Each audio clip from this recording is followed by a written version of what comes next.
그러면 하루 단위로 꼭 확인해 봐야 할 중국의 상황 알아보겠습니다. 환자 수가 이제 2003년 사스 때 규모를 넘었다고 하는데요. 베이징 연결해 보겠습니다. 김용투 파원, 오늘 기준으로 사스 때 환자를 넘었다고 하는데 환자 현황부터 정리를 좀 해주시죠.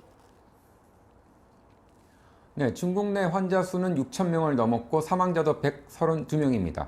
그동안 환자가 없었던 티벳에서도 첫 의심 환자가 나왔습니다. 사스 때 환자 수가 5,300여 명이었는데 이미 그 수는 뛰어넘었습니다. 전파 속도도 매우 빠릅니다. 사스 때는 환자 수가 이렇게 늘기까지 9달이 걸렸는데 이번에는 불과 한 달입니다.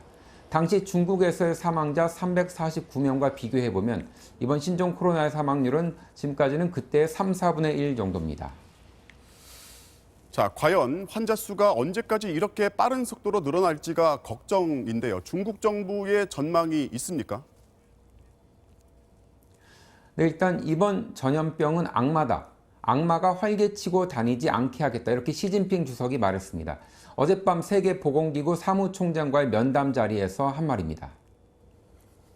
我一直是在亲自指挥、亲自部署，我们一定会战胜这一次的疫情。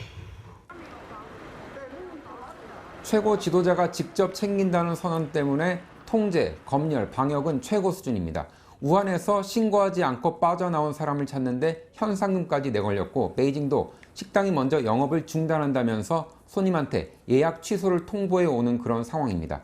이제 택배기사도 아파트 단지 안으로 들어오지 못해서 물건을 받으러 단지 입구까지 나가야 합니다. 지난 사스 당시 활약했던 중국 전염병 최고 전문가는 앞으로 일주일에서 열흘 정도 뒤에 환자 수가 정점에 달하고 이후에 안정세에 접어들 것이다. 이렇게 전망했습니다. 열흘 뒤라는 건 우한 봉쇄 시점에서 바이러스 잠복기가 끝나는 시점 정도가 되는데 그때까지 지금과 같은 통제가 이어진다면 상황이 진정될 수 있다. 이렇게 보는 겁니다. 그렇다 해도요, 중국 인접 지역에서는 불안감이 상당할 수밖에 없어요. 네, 홍콩 매체가 보도한 내용이 이렇습니다. 중국과의 통행을 전면 봉쇄하라면서 사제 폭탄을 터뜨린 일이 벌어지고 있습니다. 어제는 홍콩 입국 관문인 선전만 검문소 쓰레기통에서 손바닥 크기만한 사제 폭탄이 발견됐습니다. 하루 전엔 홍콩 내 병원 화장실에서도 폭탄이 터지기도 했습니다. 홍콩 경찰은 바이러스 확산을 막기 위해선 중국 접경 지역을 봉쇄하라 이렇게 주장하는 단체가 한 것으로 보고 있습니다. 홍콩은 지난 사스 당시 중국에서의 전염으로 인해서 300명에 가까운 사망자가 발생했습니다. 베이징이었습니다.